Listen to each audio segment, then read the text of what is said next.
Vamos a continuar con la siguiente mesa. Agradezco de antemano a todos los participantes por haber aceptado estar en este coloquio.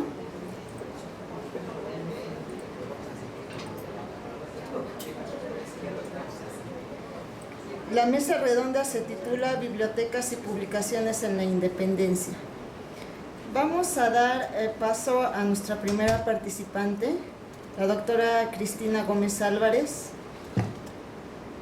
quien es doctora en Historia, profesora titularse de la Facultad de Filosofía y Letras de la UNAM, miembro del SNI, y tiene como líneas principales de investigación Independencia de México e Historia Cultural de la Nueva España. Ella nos va a presentar un trabajo que se titula Bibliotecas particulares en la Independencia. Adelante, por favor. Bueno, buenas tardes. Agradezco mucho la invitación, pues a pesar de que yo trabajo este tema hace 16 años, nunca me habían invitado aquí a participar. Entonces, con mayor razón le agradezco a Georgina Araceli la invitación. Bueno, quizá no me habían invitado porque debo de decir que soy historiadora, no soy bibliotecóloga, no soy historiadora. Bueno, yo vengo estudiando desde hace muchos años el asunto del impreso en vísperas de la independencia.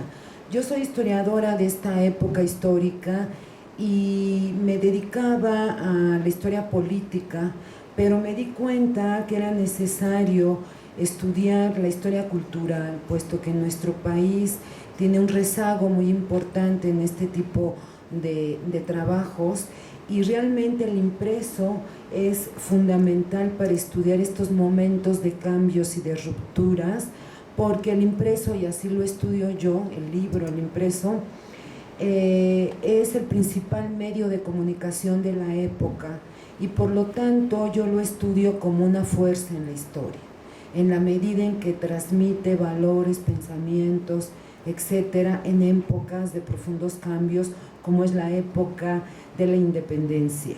Para comprender estos cambios culturales que a través de la letra impresa se presenta durante la independencia, es necesario entonces analizarlo con varios años previos al inicio de la misma en 1810.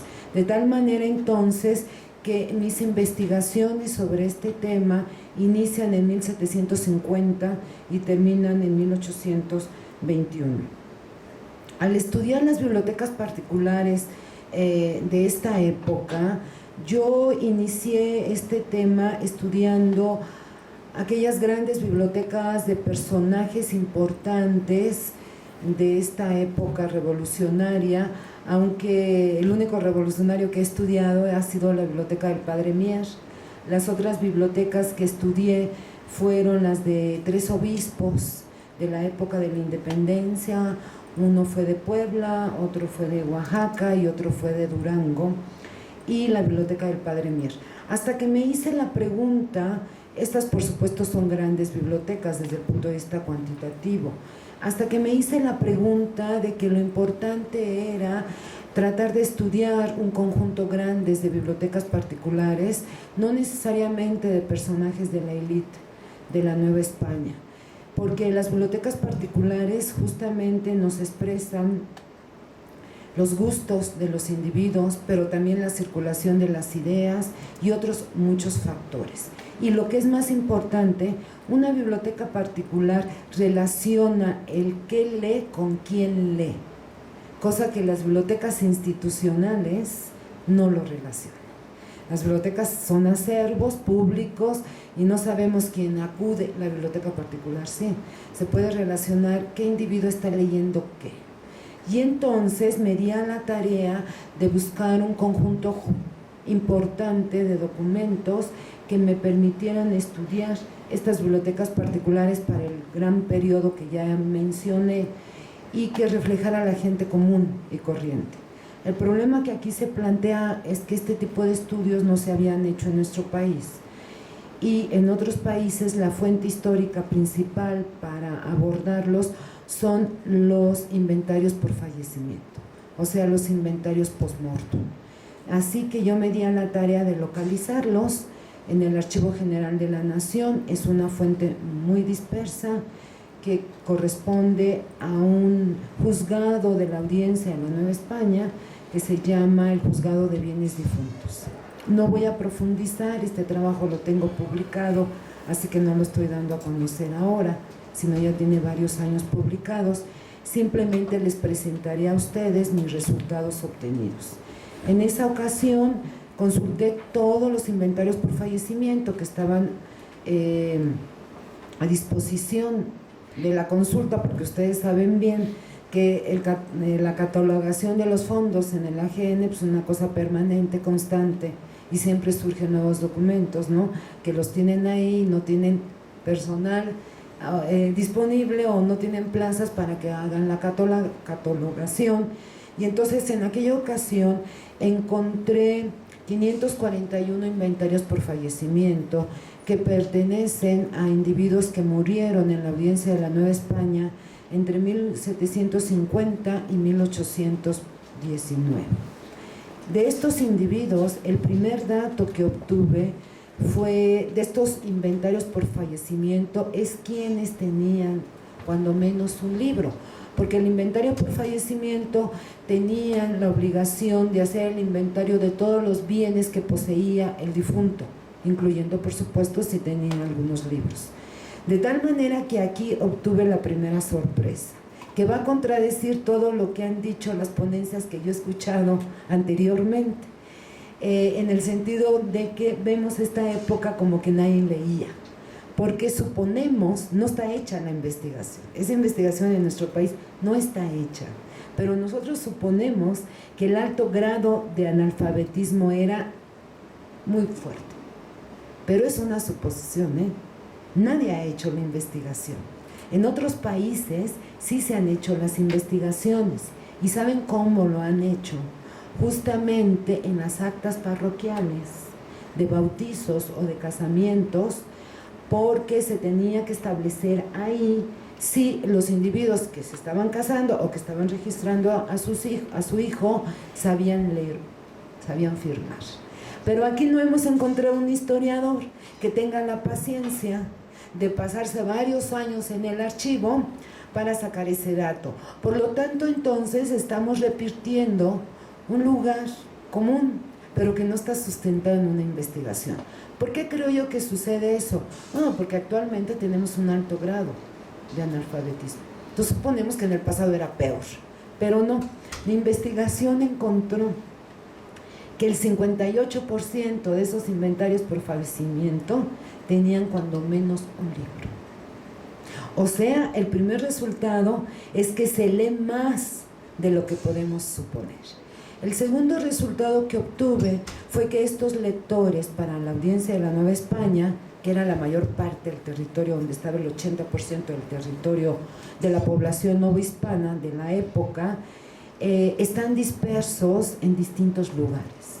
No están concentrados en la Ciudad de México, sino están en varias intendencias. Sobre todo, después de la Intendencia de México, la otra intendencia que destaca es la de Guanajuato, la cuna de la independencia mexicana.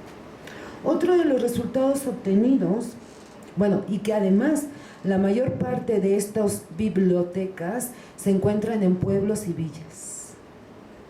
Por ejemplo, en Guanajuato no se encuentran de la Intendencia de Guanajuato en Guanajuato, la capital de la Intendencia, sino se encuentran en las villas, Celaya, León, etc.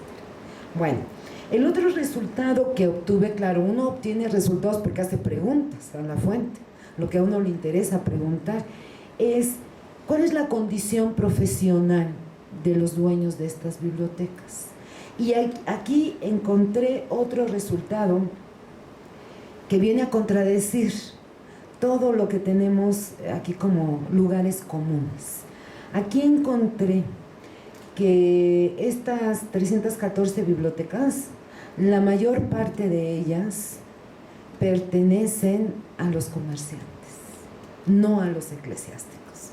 Estos comerciantes son sobre todo tenderos, tienen pequeñas tiendas, no son grandes comerciantes tampoco, son tenderos. Y entonces encontré que ellos eran los principales lectores en la Nueva España, ya que tienen un 34.5% del 314 casos que encontré. Seguido de ellos encontramos a los eclesiásticos, y aquí predominan con un 19%, fíjense. Cualquier gente podría decir que en aquella época, sí me estoy ubicando, ¿no?, en mi periodo, de haber sabido que tuvieran esto, les hubiera traído los cuadros.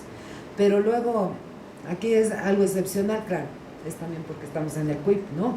Pero siempre tenemos problema con los cuadros, ¿no?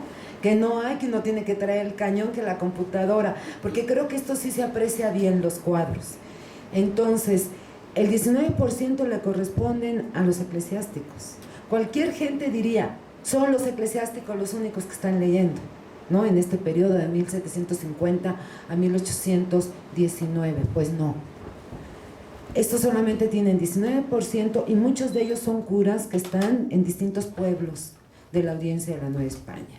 Después encontré que el otro sector, con 13%, eran los funcionarios civiles, alcaldes mayores, gobernadores, oidores, etc. Después encontré que el 7.5% eran dependientes. Dependientes en la época se le conocía a los cajeros que auxiliaban a los comerciantes, que después, ya una vez que tenían sus ahorritos, ponían su propia tienda.